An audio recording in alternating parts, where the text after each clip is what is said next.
오늘 하나님의 말씀은 로마서 11장 25절에서 36절까지 말씀입니다.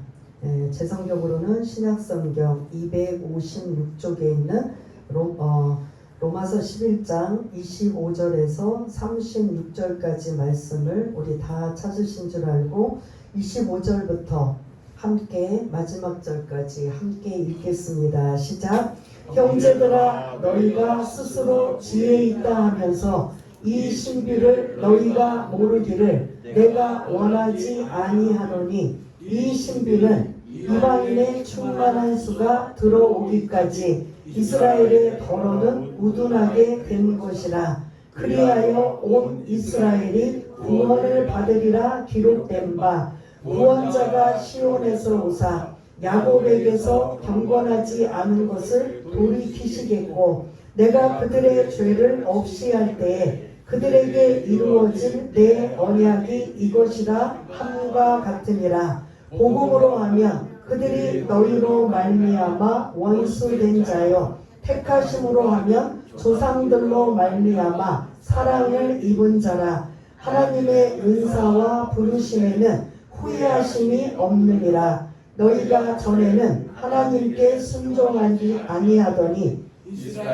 순종하지 아니함으로 이제 긍휼을 입었는지라. 이와 같이 이 사람들이 순종하지 아니하니 이는 너희에게 베푸시는 긍휼로 이제 그들도 긍휼을 얻게 하려 하심이라. 하나님이 모든 사람을 순종하지 아니하는 가운데 가두어 두심은 모든 사람에게 긍휼을 베풀려 하심이로다.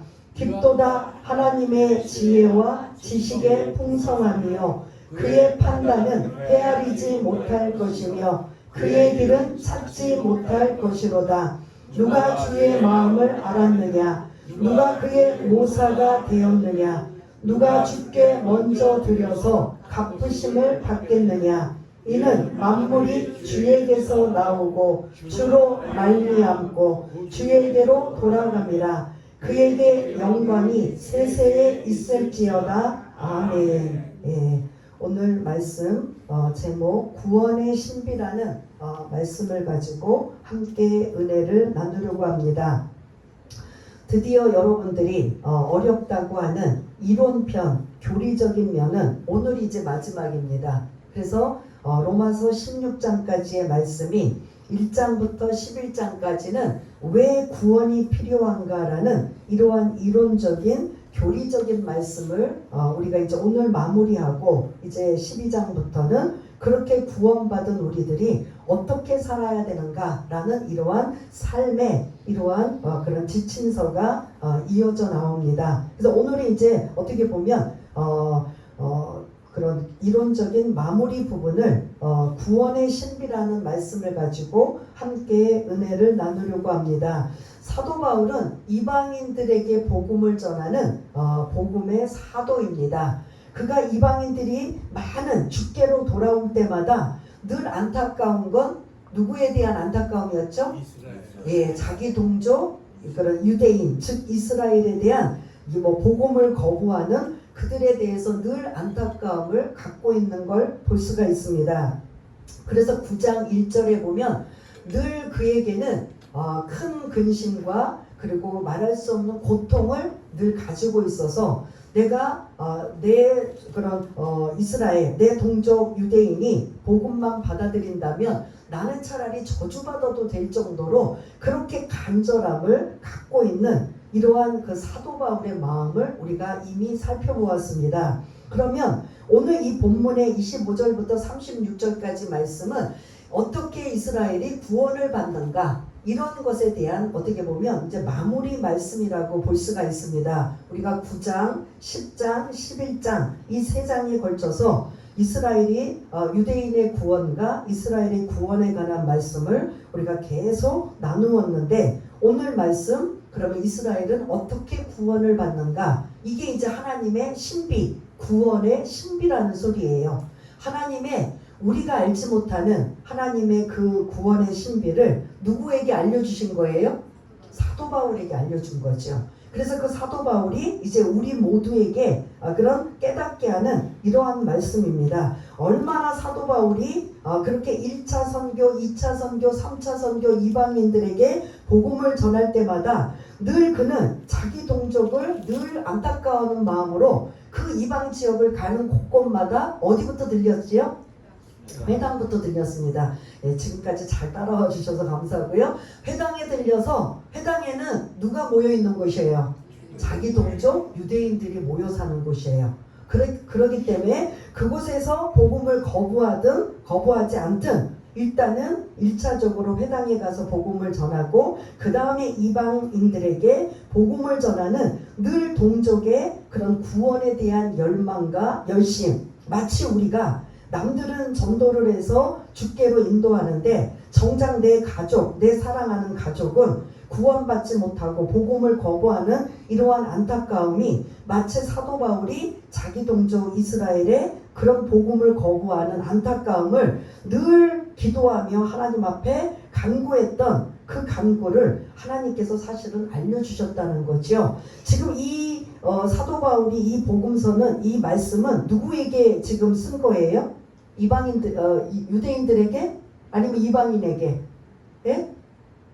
이 지금 우리가 지금 나누고 있는 이 말씀은 누구에게 서해서 편지를 쓴 거예요? 우리 지금 어떤 말씀을 지금 보고 있어요? 성경. 로마서. 로마서가 유대인이에요? 로마는 이방인들이에요. 로마에 있는 그리스도인들에게 지금 편지를 쓴 거란 말이에요. 그 잠시 이 로마 교회를 조금 말씀을 드리자면 로마 교회는 사도 바울이 개척한 곳이 아니에요. 그런데 사도 바울이 이 로마 교회에 지금 서신을 쓰고 있어요. 자기가 개척하지도 않았는데 우리가 이미 말씀을 나누었는데 다 잊어버렸을 거예요. 사도 바울이 이 로마 교회에 내가 들리면 너희들이 나를 뭐 했으면 좋겠다. 나는 땅끝까지 복음을 전하는 증인으로 내가 이 일들을 감당해야 되는데 너희들이 나의 뭐가 되었으면 좋겠다. 선교의 후원자가 되었으면 좋겠다. 했던 다 잊어버리셨죠. 오래됐으니까 잊어버리셔도 당연하게 생각을 하는데 아무튼 이 로마의 그리스도인은 사도 바울이 개척한 게 아니라 가본 적도 없어요. 가본 적도 없고 그리고 전해들은 소식만을 가지고 땅끝까지 복음 전할 때 이 로마 교회가 나를 좀 도와주셔서 그때 당시에 땅끝은 스페인이에요. 그 끝이 서바나라고 해서 스페인까지 그런 복음을 전하면 땅끝이라고 그때 당시 사도 바울이 살고 있을 때는 그렇게 생각을 했습니다. 그래서 내가 땅끝까지 복음을 증거할 때 누군가가 선교의 그런 후원과 기도가 필요한데 로마 교회가 나를 이렇게 협조해 주었으면 좋겠다. 이 1장 2장 시작할 때 이런 부분들이 이제 언급했던 걸 볼 수가 있고 그래서 이 로마 교회는 조금 구성원을 여러분들한테 설명을 드릴게요. 그럼 사도 바울이 로마 교회를 개척하지 않았으면 누가 가서 이 로마 교회를 개척을 했을까요? 누가? 12제자? 12제자가 가서 복음을 개척했다고 하는 건 없어요. 그럼 누굴까? 라고 우리가 추정을 한다면 사도행전 2장에 이제 오순절 성령 강림 사건으로 뭐가 탄생이 됐어요? 교회가, 초대교회가 탄생됐어요. 그때 앞장서서 리더자가 누구였어요? 그때는 사도 바울이 아니고 베드로였어요.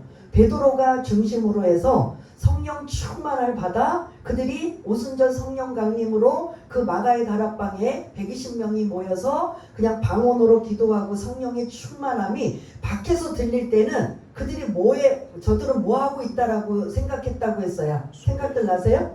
술에 취해서 제정신들이 아니다. 그런데 들려오는 소리는 그때가 마침 명절이어서 유대인들은 우리는 명절이 되면 어디로 가요?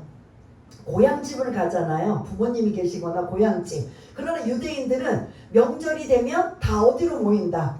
예루살렘으로 모여요. 예루살렘에서 그런 명절을 보내는데 각국에서 믿음 좋은 유대인들이 명절만 되면 다 예루살렘으로 모이는데 그 각국에서 온 유대인들이 지금 그 마가의 다락방에서 120명이 모여갖고 막 두다다다다다 막 방언으로 기도하고 성령 충만한 그 소리를 들리는데 어라? 무슨 소리가 들려요? 자기네가 살고 있는 나라마다의 언어가 막 들리는 거예요. 이상하다? 이상하다? 아무튼 이제 그랬던 그 오순절 성령 강림 사건으로 인하여 초대교회가 탄생이 되고 베드로가 복음을 전할 때마다 어떻게 됐어요? 반응이 3,000명, 5,000명 이렇게 그 명절을 지내려고 온 유대인들이 복음을 받아들이게 된 거예요. 그러면 이들이 복음을 받아들이고 이제 자기의 삶의 터전 그 이방 지역으로 돌아가야 되잖아요. 그때 그들은 복음을 가지고 그곳에서 뭐 했다? 전하는 거죠. 전해서 했던 것이 바로 어디다? 로마 교회 안의 모습인 거죠. 로마 교회라고 해서 지금처럼 건물이나 뭐 이렇게 있는 게 아니라 이 당시는 다 교회가 뭐냐면 가정교회예요. 누군가가 복음을 받아들이고 믿음이 좋은 사람들이 자기의 집을 제공을 해서 그 집에서 예배를 드리고 모이는 이러한 가정교회예요. 그때는. 그 로마의 가정교회들이 사실은 이제 많이 있는 것을 볼 수가 있는데 교회들이 많아지면 가정교회는 제한되다 보니까 넘치면 이게 안 되잖아요. 그러면 또 이제 나누고 해서 가정교회가 많이 있게 되는데 시작은 누가 가서 복음을 전했다? 유대인이다, 이방인이다? 예? 로마 교회에 복음을 전한 자는 누굴 것으로 추정해요? 이방. 누가 가서 복음 전했다? 제가 지금 배경을 설명드렸잖아요. 예루살렘에 명절을 보내러 온 유대인들이 복음을 받아서 그들도 영접하고 구원받고 그 구원받은 그들이 자기네 나라로 가서 뭐 했다? 복음을 전하는 거잖아요. 컴퓨터 좀 봐주세요.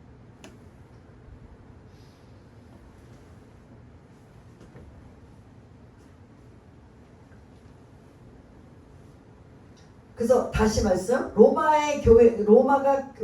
교회가 탄생된 건 유대인이다, 이방인이다. 누가 가서 전한 것이다. 설명이 여러분들 어려운가 보다. 예를 들어 로마에 살고 있는 유대인이 명절을 보내기 위해 예루살렘으로 왔어요. 예루살렘에 와서 베드로의 복음을 받아들였어요. 그리고 그가 이제 복음을 받아들여서 자기가 살고 있는 로마로 갔어요. 로마에 가서 자기만 믿는 게 아니라 그 복음의 열정을 가지고 그곳에서 뭐 했어요? 전했어요. 그럼 시작은 누가 했다? 유대인이 했다. 꼭 집어줘야만 아시는군요.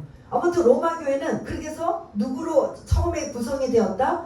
유대인들로. 그러면 유대인들이 가서 복음을 전할 때 누구에게 먼저 전했겠어요? 그곳에는 유대인도 있고 이방인이 대다수지만 우선은 자기의 가장 근거리에 있는 가까운 사람들 유대인들에게 복음을 전하여서 뭐 그 수가 많든 적든 상관없이 그렇게 해서 로마 교회의 태동을 우리가 추정할 수 있다는 거죠. 그런데 그렇게 시작할 때 어떤 구성원이 누구였다고요? 이제는 정답을 유대인들로 구성되어 있었던 이 로마 교회 가정교회 구성원들이 이제 AD 49년에 지금으로 말하면 우리가 49년에 로마 글라우디오 황제가 모든 그리스도인들을 다 추방 명령을 내린 거예요. 로마에서 떠나라. 그래서 그 교회가 형성되어 있는 그곳에 모든 기독교인들은 로마를 떠날 수밖에 없어요. 그래서 그 근거가 뭐냐면 사도행전 18장에 사도 바울이 2차 선교를 가서 고린도에서 누구를 만났다? 어떤 부부를? 브리스길라와 아굴라 부부를 만났는데 그때 그 부부가 로마에서 추방당해서 쫓겨나와 그곳에서 천막업을 하고 있을 때 사도 바울을 만나게 된 거예요. 그렇게 지금 유대인으로 구성된 로마 교회가 처음 시작을 했는데 그 유대인들이 결국은 다 뭐가 된 거예요? 추방되어서 쫓겨나가니 그 교회 안에는 이제 누구만 남아있을 것 같아요? 예? 여러분들이 계속 오답을 말했던 예? 이방인들로 남아있는 거죠. 유대인들만 전도하는 게 아니라 이방인들도 전도해서 가정교회 처음에 시작할 때는 아마 대부분 유대인들이 더 많았고 이방인들은 소수였을 거예요. 그런데 쫓겨나니까 그 교회 안에 유대인들은 다 쫓겨나서 없어요. 그러면 현재 그 가정교회는 누구만 남은 거예요? 이방인들이 남아서 그들이 다시 돌아올 때까지 계속 이방인들이 누구를 전도했다? 이방인들만 전도한 거예요. 그래서 이제 그 황제가 추방 명령을 내리다가 그 황제가 죽고 난 다음에 그들이 다시 쫓겨난 삶의 터전이 다 로마잖아요. 그러니까 집도 재산도 다 그곳에 있는데 그 강제로 쫓겨나다 보니까 다 놓고 옮겨서 이주할 수밖에 없었는데 황제가 죽으니까 이제 슬금슬금 다시 유대인들이 그 로마 교회로 로마로 들어가요. 그리고 들어가면 자연적으로 그 가정교회 들어가야 안 들어가요? 예?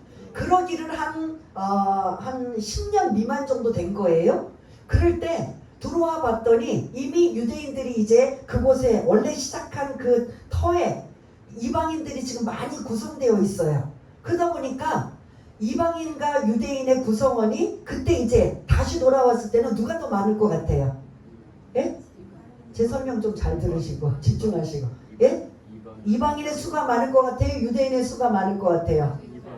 이방인의 수가 더 많아진 거예요. 그러다 보니까 교회 안에 유대인과 이방인의 수가 이제 좀 차이가 나면서 처음부터 유대인들이 시작을 하고 복음을 전했을 때는 이게 큰 문제가 아니었는데 이제 상황이 바뀌었어요. 다시 돌아왔을 때는 누가 더 많아졌다? 이방인이 더 많아진 거예요. 그때 이방인들이 돌감람나무가 그 참 감람나무 가지에 있는 우리가 지난주 말씀을 하자면 교만하고 자랑하게 돼버린 거예요. 야, 니네 그 유대인들 별거 아니네. 우리 지금 교회 안에 구성원들 이방인들이 더 많아 라고 하면서 돌감람나무 가지가 참 감람나무 가지에 붙어 있는데 당부했잖아요. 우리가 지난주에 말씀. 뭐 하지 말라? 자랑하지 말라. 높은 데 마음을 두지 말라. 교만하지 말라. 이러한 마음들이 그 안에 사실 일어났던 거예요. 그래서 브리스길라와 아굴라 부부 유대인들의 이런 소식을 계속 들어오면 로마 교회의 상황을 이미 가보지는 않아도 사도 바울은 알고 있었다, 모르고 있었다? 다 알고 있었기 때문에 이런 모든 상황을 알려주어서 지난주에 우리가 돌감람나무, 참감람나무 이 이야기를 했던 게 그 유대인들이 먼저 로마 교회를 시작했다가 추방당해서 나갔다가 다시 돌아올 때는 이제는 누구로 구성되어 있었다? 이방인으로 구성되어 있는데 이들이 좀 교만했던 것 같아요. 자랑했던 것 같아요. 야, 너희들 유대인들보다 우리가 더 신앙생활 잘하고 너희들보다 나아 막 이랬던 것 같아요. 그러니까 그러한 것들을 염두에 두어 지난주에 감람나무에 대한 이러한 비유를 통해서 말씀하셨던 이러한 부분을 우리가 이미 살펴보았고 오늘 이렇게 지금 로마 교회 구성원들이 지금 이렇게 되었기 때문에 현재는 다시 추방 명령을 이제 해제하고 다시 돌아왔을 때는 사실은 이미 로마 교회 구성원들은 지금 누가 더 많아졌다? 이방인들로 더 많아졌다. 이러한 배경을 여러분들이 지금 로마 교회에 있는 상황을 좀 이해하면서 하나님께서는 이 사도 바울을 통해서 이방인 너희들의 출신은 원래 어떤 나무 출신이었다? 돌 감람나무 가지였던, 그래서 접붙임을 받았던 너희들은 잊어버리지 말라. 이런 것이에요. 그러면서 유대인들이 지금 더디게 구원받고 더디게 예수 믿고 지금은 복음을 거부하고 한다고 너희들이 무시하고 업신여기지 말라. 그 말씀이 이제 계속 이어져서 오늘 25절 말씀으로 이제 연결되는 걸 볼 수가 있는데요. 조금 길지만 우리가 지금까지는 이제 배경 말씀을 드렸고 25절을 한번 읽었지만 또 한번 오늘 또 같이 읽겠습니다. 시작. 형제들아 너희가 스스로 지혜 있다 하면서 이 신비를 너희가 모르기를 내가 원하지 아니하노니 이 신비는 이방인의 충만한 수가 들어오기까지 이스라엘의 덜어는 우둔하게 된 것이라. 아멘. 먼저는 너희가 스스로 지혜 있다면서 라고 하면서 너희가는 누굴 것 같아요? 이 편지를 쓴 로마 교회? 로마 교회는 거의 지금 이방인으로 구성되어 있어요. 너희가 라고 할 때 로마서를 쓴 그 읽고 있는 독자들을 말하고 있어요. 그러므로 형제들아 로마 교회에 있는 내가 그 편지를 쓰고 있는 너희들 이방인들아, 로마 교회에 있는 이방인들아 스스로 지혜 있다 하면서라고 하는 건 조금 전에 제가 말씀드린 돌 감람나무가 참 감람나무를 무시하고 업신여기지 말라. 반드시 그들도 지금은 뜸을 들이고 있고 지금은 복음을 거부하고 있지만 반드시 하나님이 그들을 구원케 하신다 라는 이런 말씀을 지금 깔고 있는 거예요. 그래서 너희가 로마 교회 이방인 너희가 이방인들 너희가 스스로 지혜 있다면서 이 신비 하나님의 이 신비를 너희가 모르기를 내가 원하지 않으니 라고 하면서 자, 알기를 원한다. 이 신비는 뭐다? 읽었지만 다시 한번요. 이 신비는 이방인의 충만한 수가 들어오기까지 이스라엘의 더러는 우둔하게 된 것이다. 아멘. 요 말씀 이미 나누었기 때문에 이해가 되실 거예요.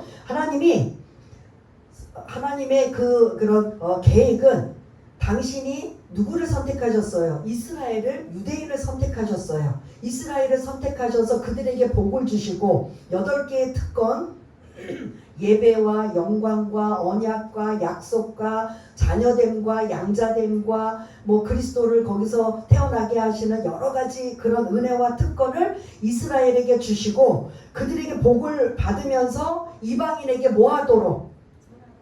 빛이 되도록. 그래서 하나님을 알리고 전하도록. 이게 하나님의 계획이에요. 그런데 이 계획이 지금 어긋났어요. 왜? 유대인들이 뭐 했어요? 자기네도 안 믿고 이방인들에게도 안 전하는. 하나님은 너희들이 예수를 잘 믿고 그리고 이방인들에게도 복음을 전하라. 이게 하나님의 뜻이거든요. 그런데 그들이 자기네도 예수를 거부하고 이방인들에게도 안 전하는 이러한 계획을 하나님이 뭘로 바꾸셨느냐? 이미 배우셨죠? 하나님의 계획은 뭘로 바꾸셨어요? 이방인들에게 먼저 복음이 들어가도록, 그리고 그 복음이 들어가는 동안 이스라엘은 뭐 하도록? 눈과 귀와 마음을 강팍하게 만들어서, 우둔이라는 단어가 지금 오늘 본문에 나오잖아요. 그래서 그동안 이스라엘을 우둔하게 만들고 그 기간 동안 이방인들은 충만한 수, 구원의 충만한 수까지 이루도록 이렇게 하나님의 계획을 수정한 거예요. 원래 하나님의 계획은 뭐예요? 유대인들이 예수를 잘 믿고 그리고 그들이 이방인들에게 복음을 전하는 이러한 계획을, 그들은 예수도 안 믿고 복음을 거부하고 전하지도 않으니 방향을 바꿔서 이방인들이 더 예수를 잘 믿게 만들어 놓고, 그리고 나중에 그렇게 잘 믿고 열심히 하게 되면 이스라엘이 뭐하게?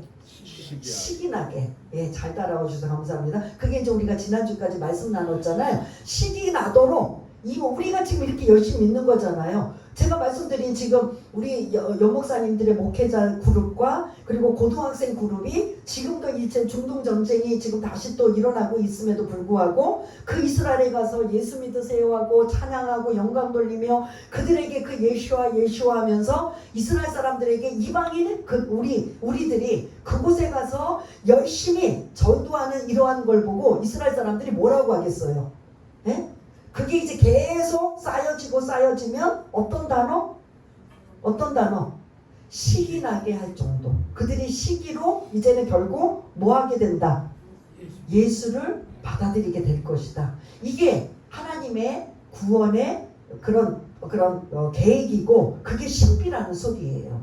이해가 되십니까? 이제 25절 나갔는데요. 그래서 좀 이제 정리를 다시 하자면 하나님의 계획은 누구로부터 시작해서 나가기를 원하셨어요? 유대인에게 복을 주셔서 그들이 이방인들에게까지도 예수님을 알리고 전하는 이러한 계획을 그들이 하지 않자 계획을 수정하여서 이방인들에게 복음을 열심히 전하여, 지금 우리들이 그렇잖아요. 열심히 예배드리고 그리고 예수를 잘 믿는 이러한 모습이 나중에 충만하면 이스라엘들이 볼 때 어떤 마음을 갖게 한다? 식인하게 되게 될 것이다. 이게 구원의 신비라는 소리예요. 그래서 그 말씀 26절, 27절에는 이사야의 말씀을 인용하면서 설명하기 때문에 제가 이제 시간을 너무 많이 썼기 때문에 요거는 이제 넘어갈게요. 이거는 이제 이사야의 말씀을 통해서 이렇게 때가 되면 구원자 되시는 예수 그리스도가 오실 것이다 라는 말씀이고요. 28절을 좀 띄워주세요. 28절을 좀 보면은 복음으로 하면 어떤 자가 된다고 했어요? 예? 왜냐하면 유대인들은 복음을 거부하면 하나님과의 관계가 뭐가 돼요? 원수가 될 수밖에 없어요. 이방인이라 할지라도 복음을 받아들이면 하나님의 원수가 아니라 하나님의 자녀가 되는 은혜와 특권을 받는데, 유대인들은 복음으로 말한다면 아직 복음을 거부하기 때문에 하나님의 원수가 되고, 택함으로 말한다면 그들의 조상들로부터 뭐를 입은 자들이라? 아브라함 때부터 시작하여 사랑을 입은 자들이라. 하물며 이렇게 복음을 거부하고 핍박하는 유대인들을 내가 버릴 수가 있느냐? 버릴 수 없다라는 소리예요. 그러면서 29절 중요한 말씀하고 있어요. 우리 같이 읽어보겠습니다. 시작. 하나님의 은사와 부르심에는 후회하심이 없느니라. 후회하심이라는 게 뭐냐면, 우리 가끔 이제 후회한다라고 하는데 여기는 무효할 수 없다, 취소할 수 없다라는 뜻이에요. 그건 뭐냐면 하나님이 유대인들이 지금은 복음을 거부하고 배척하고 있지만 하나님의 은사와 그런 부르심에는 뭐가 없다? 후회하심이 없다는 거예요. 계획이 수정이 되거나 취소가 되거나 무효될 수가 없다는 거예요. 그러면 계속 끝까지 하나님은 유대인들을 뭐 하시기 위한 계획을 갖고 계신다? 구원하실 계획을 갖고 계신다. 근데 지금 2026년을 살아가고 있는 이 이스라엘은 아직도 복음을 받아들여요? 안 받아들여요? 안 받아들여요. 그러면 안 받아들인다는 건 우리가 25절을 말씀을 근거로 하면 이방인의 수가 아직 얼마까지 안 됐다는 소리예요? 충만한 수가 안 됐다는 소리예요. 그러면 그 수가 언제까지는 모르지만 이방인의 수가 차오르면 결국은 이스라엘은 시기가 나서 결국 그들도 남은 자 구원을 받게 된다는, 우리가 이미 또 말씀을 나누었잖아요. 그렇지, 그거를 마무리 29절에 보면 하나님의 은사와 부르심, 하나님의 주권이에요. 하나님이 유대인들을 구원하시기로 선택한 이 계획은 뭐가 없다? 후회하심이 없다. 그러면 그런 다른 말로 하나님은 반드시 유대인들을 뭐 하시기로? 이들이 복음을 거부하고 배척하고 한다 할지라도 반드시 그들은 뭐 한다? 구원하시기로 작정하셨다는 소리예요. 그래서 26절 한 번만 다시 띄워주세요. 그 상반절만 읽게요. 26절 우리 기록된 바 앞에 것만 한번 읽겠습니다. 시작. 그리하여 온 이스라엘이 구원을 받으리라. 아멘. 그런데 지금 이 말씀을 하고 있는 이때나 지금이나 이스라엘은 지금 복음을 받아들여요? 안 받아들여요? 그래도 하나님의 계획은 후회함이 없다. 계속 가지고 계시다는 거예요. 유대인을 향한 구원의 열망, 이 열정이 하나님의 마음에 얼마나 지금 있는지 우리가 이 말씀을 통해서 살펴볼 수가 있는 거죠. 그래서 사도 바울이 내가 내 동족 유대인이 복음을 거부하고 있는 이 일에 대해서 나는 근심과 걱정과 말할 수 없는 이 아픔을 가지고 있는데, 사실은 자기의 이 아픔과 이런 고통과 근심이지만 누가 더 이거를 더 많이 느끼고 계셔요? 사실은 하나님이신 거죠. 하나님. 여러분들 생각해 보세요. 여러분들이 부모님이 예수를 잘 믿으시고 그 다음에 자녀들도 잘 믿어서 그리고 이웃에게 그 복음이 뻗어나간다면 이게 바람직해요? 아니에요? 예? 그런데 부모님들은 믿는데, 아니면 가족들 중에 일부는 믿는데 온 가족이 믿지 않고 있는 상황에 다른 사람들에게 복음을 전할 때는 이 복음이 막 받아들여서 되는데, 늘 안타까움이 뭐예요? 내 사랑하는 가족이 아직 예수를 믿지 않는다면 사도 바울이 동족 유대인의 마음과 사실은 다를 바가 없다는 거죠. 그 마음은 사실은 누가 더 클까? 하나님의 마음인 거죠. 그런 마음이 오늘 그래서 이 25절부터 29절까지 말씀에는 하나님이 반드시 선택하신 것으로, 그러니까 우리가 그 구원의 조건에 여정에 우리 세 가지는 하나님의 선택이라고 했잖아요. 뭔지 기억나세요? 하나님이 우리를 예지, 그 다음 예정, 그 다음 부르심. 이게 오늘 29절에 부르심이 나오는 거잖아요. 하나님이 이스라엘을 구원하기로 선택하신 이 선택은 반드시 어떻게 하실 것이다. 시간은 걸리지만 반드시 이걸 이루실 것이다. 이게 하나님의 어떠한 단호한 말씀. 그래서 신실하신 하나님이에요. 우리 같으면 야 해도 안 되니까 포기하자. 아예 그냥 이제 좌절하고 그냥 다른 곳으로 넘어가고 이럴 터인데 하나님은 반드시 작정하시고 계획하신 이 뜻은 어떻게 하신다? 반드시 이루신다는 거예요. 변경하지 않으신다는 소리야. 그래서 하나님은 신실하신 하나님이심을 우리가 25절부터 29절까지를 우리가 살펴볼 수가 있고요. 30절부터 32절까지 여러분들이 똑같은 반복되는 단어를 한번 찾아보세요. 반복되는 단어. 순종. 또 30절에 보면 순종. 예. 31절 순종. 32절 순종. 예. 순종 나오고 또 반복되는 단어. 예, 국률이에요. 근데 순종 뒤에 어떤 지금 그 연결게 돼요. 순종하였더니라고 나와요? 순종하지 아니하였더니. 이걸 다른 말로 뭐라고 나와요? 불순종이라는 소리예요. 30절에 전에는 너희가 불순종하였더니, 그러니까 순종하지 아니하더니를 제가 이제 불순종으로 바꿀게요. 전에는 너희가 불순종하지 아니하였고, 그 다음에 이스라엘도 뭐했다? 예? 불순종하였지만 하나님께서는 뭐를 주셨다? 그게 지금 30절, 31절, 32절이 반복되는 용어예요. 계속 이방인이든 유대인이든 하나님 앞에 불순종한 그들을 하나님은 늘 어떤 마음을 우리에게 주셨다? 긍휼의 마음을 주셨다는 소리예요. 긍휼은 받을 자격이 없는데 받는 것이 긍휼이에요. 그러면 이거를 다른 말로 말하면 은혜라는 소리입니다. 30절, 31절, 32절을 좀 같은 말을 좀 반복적으로 이방인을 향해 이스라엘을 향해 계속 반복적으로 하면서 31절에 보면 그렇게 순종하지 않는 그들을 하나님이 이제는 뭐 하셨다? 가두어 두셨다. 나오죠? 그렇게 가두어 두시면서도 하나님은 늘 어떤 마음을 잃지 않으셨다? 긍휼의 마음을 잊지 않으셨다.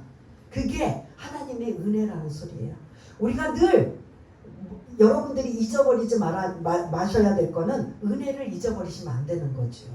저와 여러분들이 늘 물에 빠져 사경을 헤매서 죽을 상황에 누군가가 구명보토나 이러한 우리를 살려주었으면 그걸 뭐라고 해야 돼요?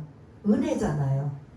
여러분들이 막 대가를 지불하고 뭘 어떻게 해서 우리가 살았어요? 아니고 하나님의 전적인 긍휼하심을 베풀어 주셨기 때문에 우리가 그 은혜로 살게 되었다면 저와 여러분들은 평생에 이 은혜를 잊으면 된다 안 된다?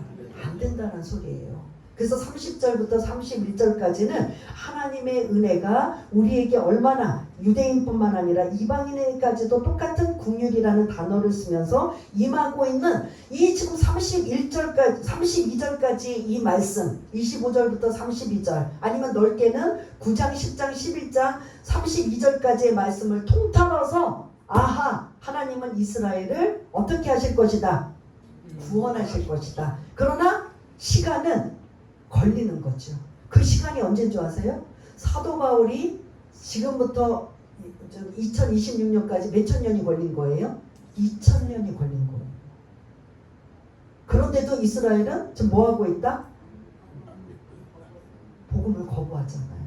그럼 하나님은 아직 우둔하게 이스라엘을 만드시고 25절을 근거로 한다면 우둔하게 지금 만드는 이 무장해제가 끝나기 전까지는 아직 뭐가 채워지지 않아서 이방인의 숫자가 채워지지 않아서 충만하면 자동으로 이스라엘은 시기나게 만들어서 그들도 이제 예수를 믿을 것이다 라는 이러한 구원에 관한 말씀, 이스라엘의 구원에 관한 말씀을 사도 바울이 이제 다 해결을 받은 거예요.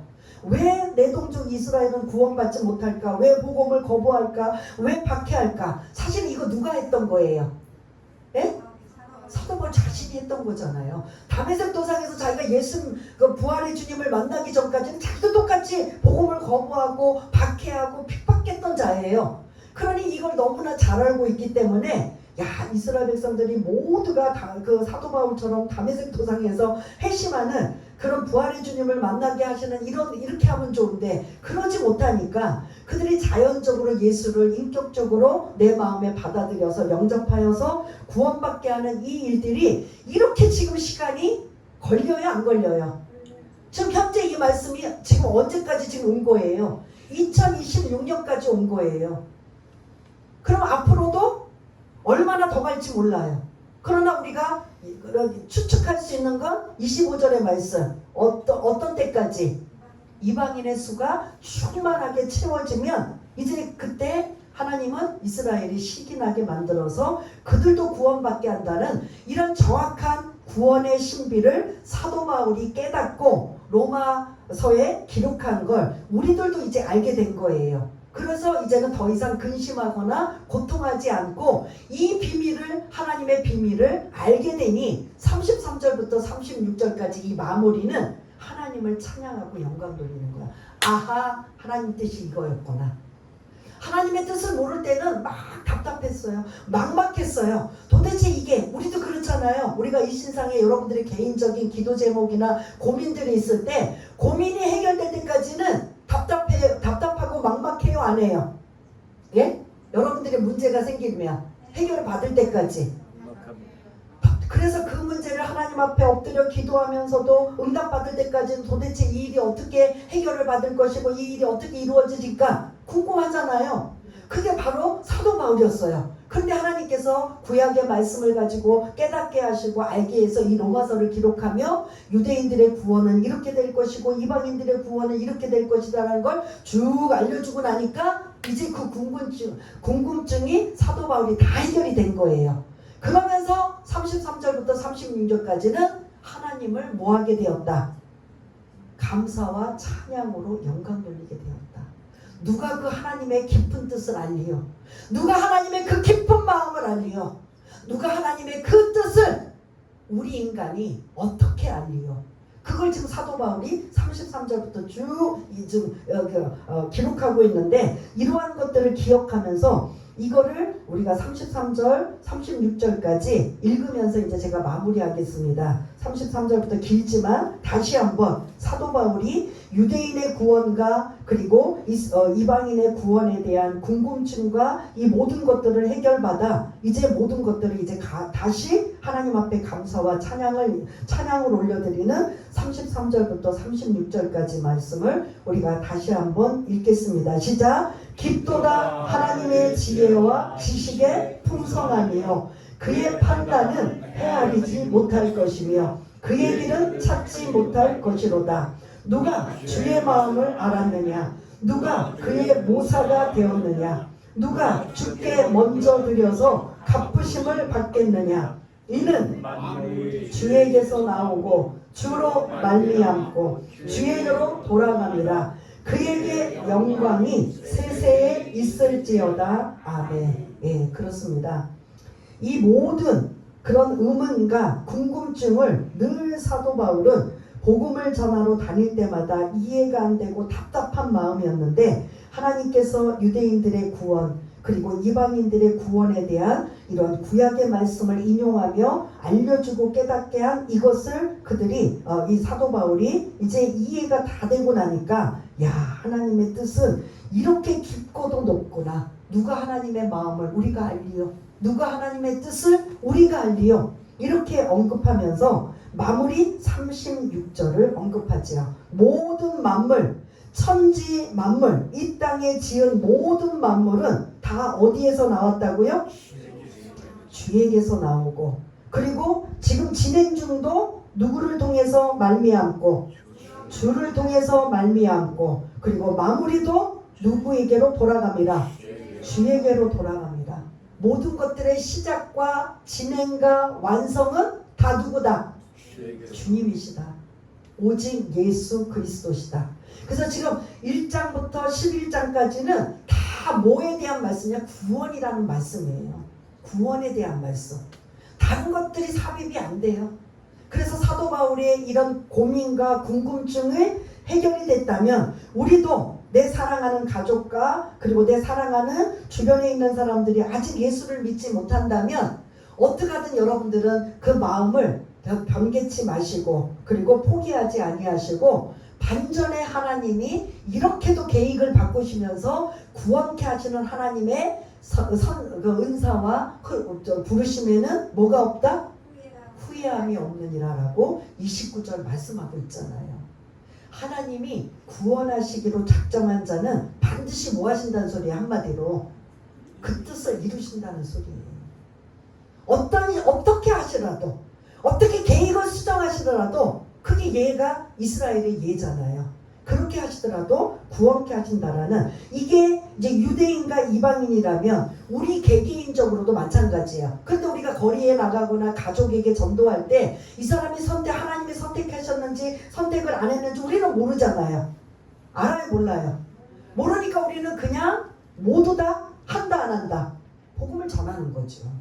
그래서 받아들이면 그들이 구원받는 거고 끝까지 정말 지긋지긋하게 안 받아들이면 그건 아마 택한 백성이 아닐까. 그래서 저희 이제 잘 알고 있는 사모님 그 친정 아버지를 그렇게 전도를 했는데 마지막 운명하시기까지도 거부하고 가셨대요.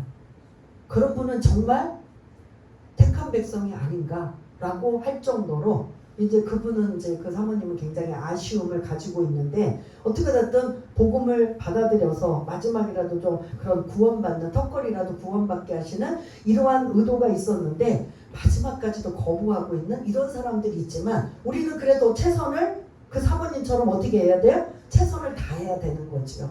그래서 우리가 로마서는 딱딱하고 지루하고 좀 이해가 안 되는 부분을 제가 반복해서 시간이 좀 많이 가도록 여러분들한테 조금 힘드셨지만 구원이라는 이게 얼마나 중요하고 얼마나 귀하고 얼마나 소중한지를 계속 강조해도 부족함이 없고 이게 정말 중요하다라는 걸 오늘 이제 11장을 마치면서 이제 우리가 오늘 같은 경우 이제 소그룹을 좀 나누면서 이렇게 좀 마무리를 좀 한번 또 이렇게 하면 좋은데 그런 상황이 이제 안 되다 보니까 여러분들이 기억을 잘 하시길 바라겠습니다.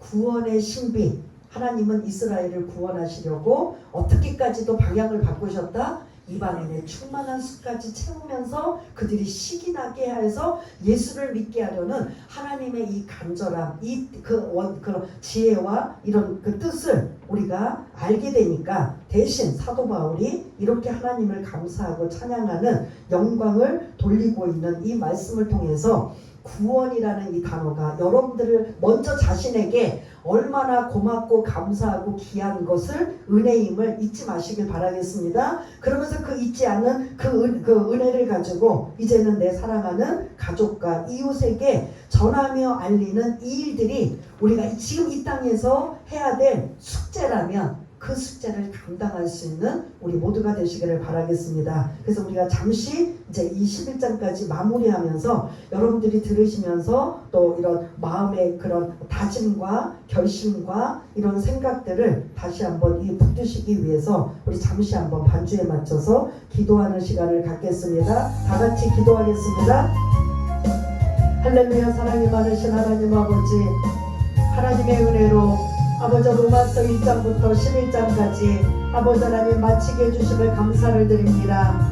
아버지 하나님 꼭 전할 때 아버지 구원이라는 핵심을 가지고 우리가 아버지 하나님 유대인의 구원과 이방인의 구원, 이 구원이 우리에게 얼마나 필요한가, 당연히 필요하고 이 구원이 있어야만 하나님의 관계가 이어지고 또한 아버지 하나님 더 나아가서는 아버지 하나님 영원한 천국 백성이 되는 이러한 원대한 뜻을 우리가 배우고 또 익혀서 또 듣고 또 들어서 잊지 않고 우리의 마음판에 아버지 하나님 간직하여서 나만 아는 게 아니라 이제 다른 사람들에게까지도 이 비밀을 구원의 신비를 알리고 전하여 많은 이들이 주께로 돌아오는 하나님의 그 깊은 뜻을 아버지 하나님 우리가 알고 있고 깨달았다면 그 아버지 하나님 깨달은 것을 감사와 찬양으로 영광 돌리는 것뿐만 아니라 이제 전하고 알리는 귀하고 복된 자들가 될 수 있도록 주님 도와주옵소서. 성령님 말씀을 깨닫게 하여 주옵소서. 성령님 그 말씀이 우리의 마음판에 새겨지고 은혜가 되어서 내가 구원받은 것 그리고 다른 사람들이 구원받는 것 그리고 이 땅의 모든 인류가 주님 오시는 그날까지 구원을 향한 하나님의 열망과 열정을 우리들을 통해서 주신다면 그 뜻을 잘 이뤄드리는 귀하고 복된 자를 다 될 수 있도록 주님 도와주옵소서. 하나님 아버지 감사합니다. 이 구원의 은혜, 구원의 열정, 그 구원의 열망, 하나님의 마음을 우리 마음판에 새겨져서 그 마음을 가장 먼저는 그 은혜를 잊지 않고 또한 잊지 않는 것뿐만 아니라 그 은혜로 다른 사람들에게 복음을 전하고 알리는 우리 모두가 될 수 있도록 주님 도와주옵소서. 모든 것 감사드리오며 사랑이 많으신 예수님 이름으로 기도드리옵나이다. 아멘.